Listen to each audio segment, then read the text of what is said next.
akan menyaksikan drama musikal detik-detik terakhir yang dipersembahkan oleh Majelis Ahbab Rasul Indonesia. Selamat menyaksikan.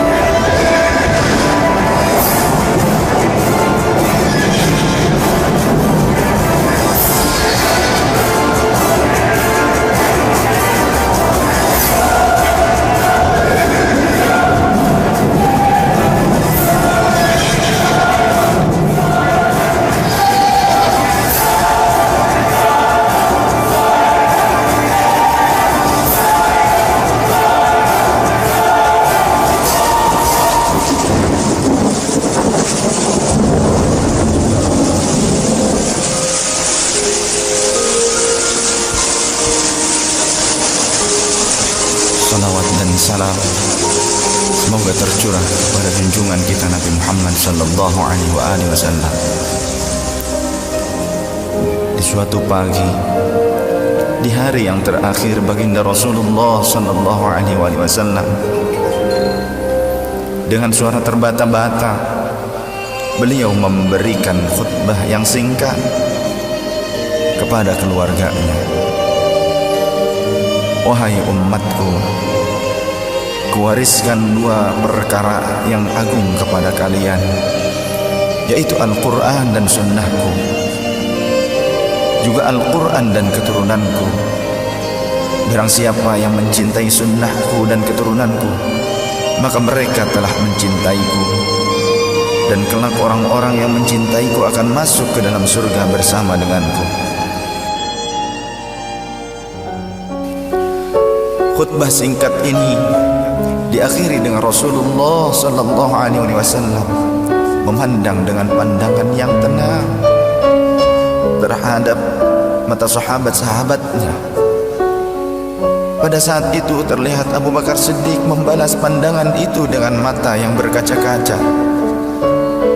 Umar radhiyallahu anhu menahan nafas tangisnya dengan begitu kuat. Utsman radhiyallahu anhu menghela nafas sepanjang-panjangnya melihat Rasulullah sallallahu alaihi wasallam. Ali radhiyallahu anhu pun menundukkan kepala sedalam-dalamnya, isyarat bahwa waktu itu telah datang. Saat perpisahan sudah tiba dengan Rasulullah sallallahu alaihi wasallam. Rasulullah akan meninggalkan kita. Manusia termulia itu sudah hampir selesai tugasnya di dunia. Saat itu matahari kian meninggi, tapi pintu Rasulullah tetap tertutup. Sedangkan di dalamnya Rasulullah SAW sedang berbaring lemah dengan keningnya yang berkeringat dan membasahi pelepah kurma yang menjadi alas tidurnya. Tiba-tiba dari luar pintu terdengar seseorang yang mengucapkan salam. Assalamualaikum, bolehkah saya masuk? Lalu Fatimah membuka pintu seraya berkata, Waalaikumsalam, maafkanlah aku, ayahku sedang demam. Lantas Fatimah membalikkan badan dan menutup pintu. Rasulullah sallallahu alaihi wasallam mendengar jawaban Fatimah. Seraya beliau bertanya, "Siapakah yang datang itu, wahai putriku?" Fatimah pun menjawab, Tidak tahulah wahai ayah, tak pernah aku lihat orang itu sebelumnya. Lalu Rasulullah sallallahu alaihi wasallam menatap putrinya itu dengan pandangan yang menggetarkan. Satu-satu bagian wajah mereka seolah hendak dikenang. Orang-orang yang berada di samping beliau dipandangnya dengan pandangan yang begitu tenang. Rasulullah pun berkata, "Ketahuilah wahai putriku, Rasulullah semakin mendekat dan tibalah saatnya malaikat Israel menjalankan tugasnya. Perlahan-lahan ruh Rasulullah sallallahu alaihi wasallam ditarik dari tubuhnya. Tampak seluruh tubuh Rasulullah bersimpah peluh. Urat-urat leher baginda Rasul menegang pada saat itu. Manusia termulia merasakan sakaratul maut. Perlahan-lahan Rasulullah SAW pun mengadu, merasakan rasa sakit itu. Dan Rasulullah berkata, wahai Jibril, betapa sakitnya sakaratul maut ini. Rasul berkata dengan begitu lirih. Fatimah pun memejamkan matanya, tak sanggup memandang ayahnya. Sedangkan Ali di sampingnya menundukkan pandangan semakin dalam.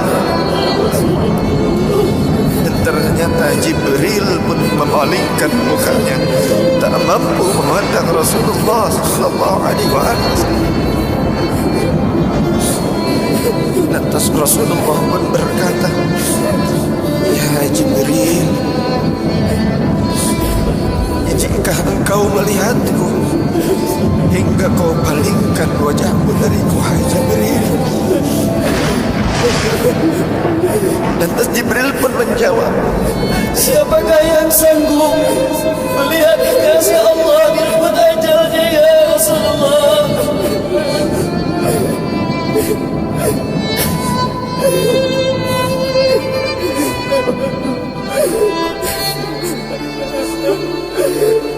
Sesaat kemudian terdengar Rasulullah SAW memekik karena rasa sakit yang tak tertahankan lagi. Lalu Rasul pun berkata, ya Allah, dahsyatnya sakaratul maut ini ya Rabb. Timpakan seluruh siksa maut ini kepadaku atas umatku, jangan pada umatku ya Allah.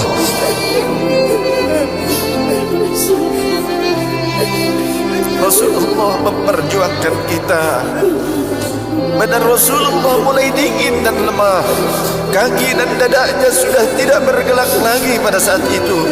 Menegang seluruh urat-urat beliau. Bibirnya bergetar seakan hendak membisikkan sesuatu. Maka bergegaslah Ali radhiyallahu anhu mendekatkan telinganya ke Nabi Rasulullah sallallahu alaihi wasallam. Lalu Rasulullah membisikkan, usikum bis-salah, usikum bis-salah, usikum bis-salah, wa ma malakat aymanukum. Peliharalah salat. Aku wasiatkan kepada kalian agar kalian menjaga salat. Jagalah salat kalian dan peliharalah orang-orang yang lemah di sekeliling kalian. Rasulullah masih mengingat kita. Di luar rumah saat itu terdengar tangisan dari para sahabat yang bersautan. Sahabat saling berpelukan. Fatimah radhiyallahu anha menutup wajahnya dengan tangannya. Dan Ali pun kembali mendekatkan telinganya kepada Rasulullah sallallahu alaihi wasallam yang mulai kebiruan. Lantas Rasulullah berkata,